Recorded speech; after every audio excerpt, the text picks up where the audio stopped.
दो बातें हो सकती हैं।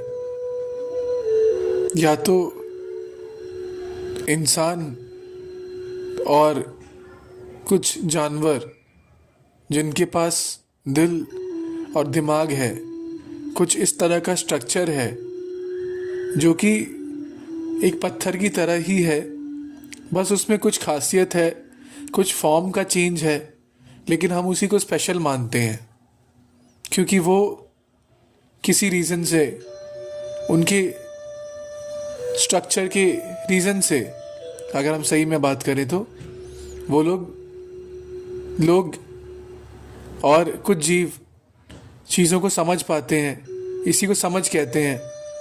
जब ये यूनिवर्स खुद की बातों को लैंग्वेज में बोले, खुद की बातों को जज्बातों के हिसाब से जाने, इसी को जीना कहते हैं। इसी को जीवित, जिसको भी जीना कहते हैं, जिसको भी जीवित चीज़ कहते हैं। दो बातें हो सकती हैं, या तो जीवन या तो एक दिन ख़त्म हो जाएगा, अर्थ एक दिन ख़त्म हो जाएगा। और ये तो ज़रूर है, क्या ये ज़रूर है कि एक दिन हम मरेंगे? अभी तक हमारे जो पूर्वज थे वो तो मरते आए थे।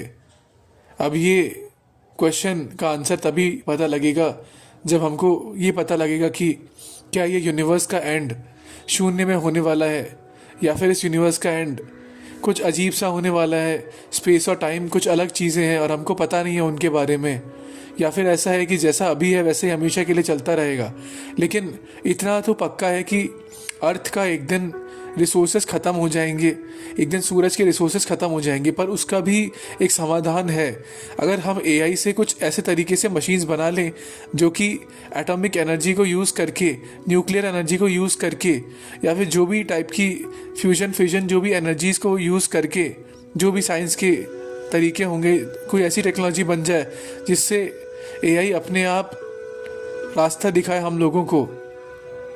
जब धरती ख़त्म होने वाली हो उसके पहले ही हमारा पूरा दूसरा कहीं और जाने का, किसी और प्लैनेट पर या फिर किसी और सोलर सिस्टम में किसी और स्टार के पास जाने का तरीका बन जाए, अपने आप ही एआई बना दे सब कुछ कैलकुलेशंस करके, और किसी तरह इंसान यूनिवर्स के एंड तक जीवित रह जाए। और ये भी क्वेश्चन की बात अभी आ रही है कि यूनिवर्स का एंड होगा कि नहीं होगा।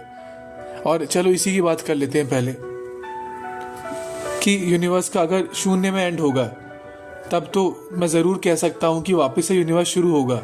और तब तो मैं ये भी कह सकता हूँ कि सारे यूनिवर्स, जो भी पॉसिबिलिटीज़ हो सकती थी वो सारी शुरू होंगी, और कहीं ना कहीं अभी भी वो चल रही हैं। अगर मैं मल्टीवर्स को सही मानूँ तो अगर शून्य होगा अंत तो, या फिर क्या ऐसा है कि शुरुआत बिना शून्य के हुई थी, अब कुछ पहले से ही था और अंत शून्य में होगा और शून्य कुछ नहीं बनेगा?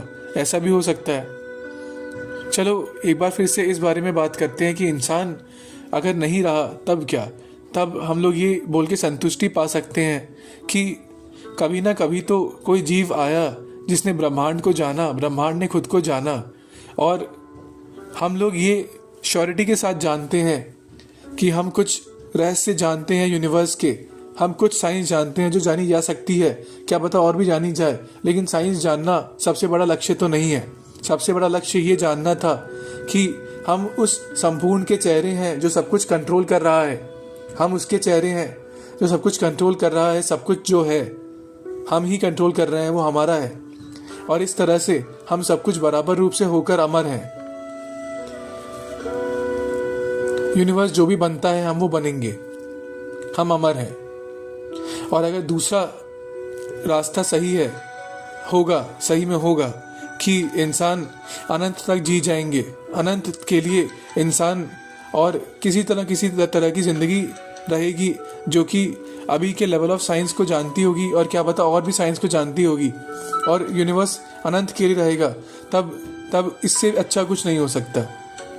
लेकिन हमने खुद को ये जानकर कि हम कभी मर जाएंगे, ये जानकर भी हमने खुद को संतुष्ट कर लिया, तो फिर हमारी प्रॉब्लम सारी सॉल्व हो जाएगी।